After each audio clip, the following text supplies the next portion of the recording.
आत्मविश्वास की कमी यदि व्यक्ति के अंदर होती है तो व्यक्ति के जीवन में टेंशन और डिप्रेशन बना रहता है।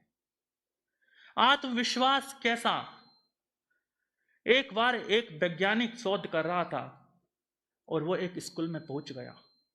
उस स्कूल में जाकर के एक क्लास में कितने बच्चे थे? 30 बच्चे थे। उसने जाकर के कहा कि मैं आपसे एक प्रश्न पूछूंगा। वो प्रश्न बहुत ही कैसा है? गहरा है, गंभीर है, और अभी तक उसका कोई जवाब नहीं दे पाया है। 30 बच्चों के दिमाग में क्या बैठ गई? नकारात्मकता बैठ गई कि हमने कभी ये प्रश्न सुना नहीं, हम इसका जवाब कैसे देंगे। कहते हैं उनके अंदर चिंता होने लगी कि इसका जवाब कैसे दिया जाएगा, और कहते हैं उस 30 में से 3 ही बच्चे उसका क्या दे पाए? जवाब दे पाए।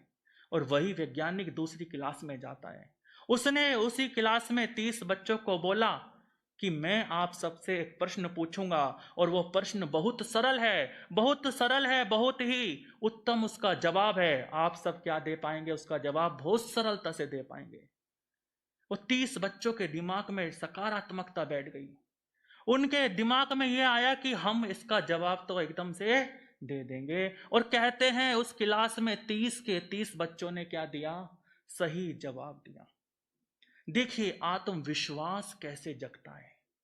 एक क्लास में 30 बच्चों के दिमाग में क्या डाल दिया था कि ये प्रश्न बहुत जटिल है, बहुत गंभीर है, इसका जवाब आसानी से नहीं खोज सकते। और दूसरी क्लास में 30 बच्चों के दिमाग में डाल दिया गया था कि ये जवाब प्रश्न बहुत ही सरल है, बहुत सरलता से इसका जवाब दिया जा सकता है। ऐसे ही जीवन के अंदर जब हमारे आत्मविश्वास की कमी होने लग जाती है तो हम छोटी छोटी समस्याओं में, छोटी छोटी चीजों में उलझने लग जाते हैं।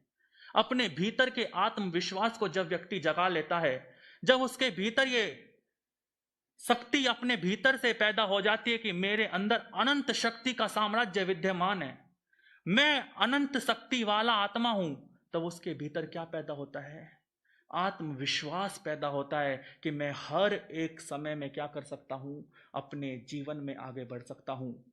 तो जीवन के अंदर आत्मविश्वास हमेशा भरा रहना चाहिए।